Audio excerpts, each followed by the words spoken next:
আজ আমি রান্না করব বুটির ডাল দিয়ে মুরগির মাংস। তো হ্যালো ভিউয়ার্স, আসসালামু আলাইকুম। আমি নীলা আপনাদের সবাইকে ওয়েলকাম করছি নতুন আরেকটা রান্নার ভিডিওতে। আর আজকে আমি রান্না করব বুটির ডাল দিয়ে মুরগির মাংস। তো চলেন রান্না শুরু করা যাক। তবে আজকে রান্নার ভিডিওটা করতে যেয়ে অনেকগুলো মিস্টেক করে ফেলেছি, ভিডিওগুলো সম্পূর্ণটা ধারণ করতে পারিনি। তো প্রথমে কড়াইয়ে আমি তেল দিয়ে দিচ্ছি। আমি অল্প পরিমাণ তেল দিয়ে দিব, খুব বেশি তেল দিব না। দিয়ে দিলাম তেজপাতা এবং 2টা শুকনো মরিচ। এখন দিয়ে দিচ্ছি রসুন এবং পেঁয়াজ কুচি। দিয়ে রসুন পেঁয়াজ কুচি ভালো করে ভাজা করে নিয়ে আমি সব মশলা একবারে দিয়ে ভালো করে মশলাটা কষিয়ে নিয়ে মুরগির মাংস এবং আলুটা দিয়ে দিব। তবে মশলা দেওয়াটার ভিডিওটা ধারণ করতে ভুলে গিয়েছি। তো নিজের ভুল যখন নিজেই করে ফেলি তখন আসলে ক্ষমা করা যায় না। তো কী আর করা, ক্ষমা তো করতেই হবে। তো এখন আমি মুরগির মাংসটাকে ভালো করে কষিয়ে নিচ্ছি। আর ওদিকে আমি প্রেশার কুকারে বুটের ডালটা ভালো করে সিদ্ধ করে নিয়েছি। আর এখন আমি মাংস এবং আলুটা এত সুন্দর করে কষিয়ে নিব যেন কষাতে কষাতে আলু এবং মাংস দুইটাই খুব ভালোভাবে সিদ্ধ হয়ে যায় এবং মশলাটা যেন প্রপারভাবে এটার ভিতরে ঢুকে যায়। আর ডালটা এমনভাবে সিদ্ধ করব যেন ডালটা দেওয়ার পরে আর খুব বেশি জাল করা না লাগে। তো কষানোর এখন পানি দিব, তার আগে আমি যেটা সিদ্ধ করে নিয়েছি বুটের ডালটা, সেই ডালটা দিয়ে দিলাম। দিয়ে আরেকটু কষিয়ে নিয়ে আমি ঝোলের পানিটা দিয়ে দিব।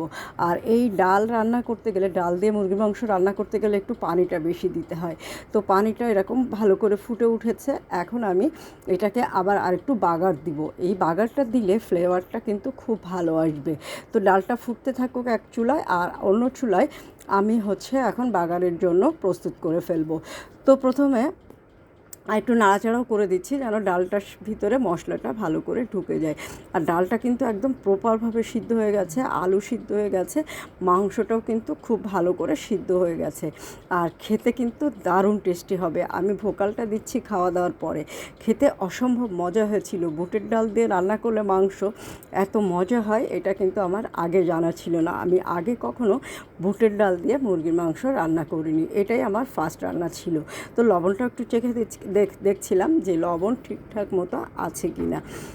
তো লবণটা ঠিকঠাক মতো আছে। তো চলেন এখন আমি ডালটাকে একটু বাগার দিয়ে ফেলি।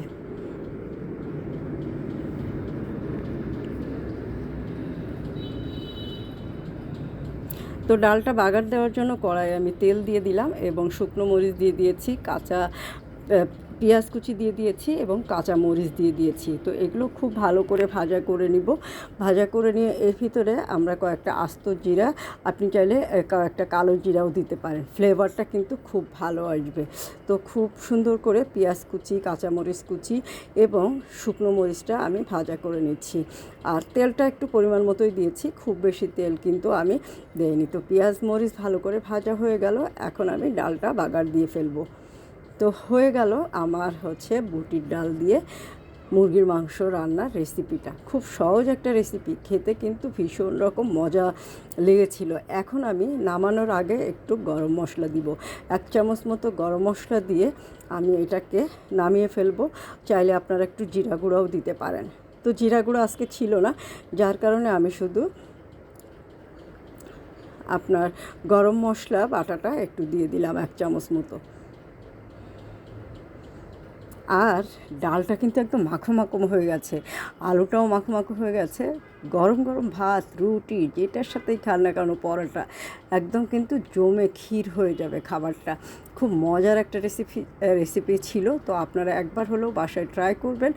আর আমার রান্নাটা কেমন লাগলো কমেন্ট করে জানাবেন। তবে ভিডিওটা মিস্টেকের জন্য আমি অত্যন্ত দুঃখ প্রকাশ করছি। নিজের ভুল নিজে করলে আসলে শুধরানোর উপায় থাকে না।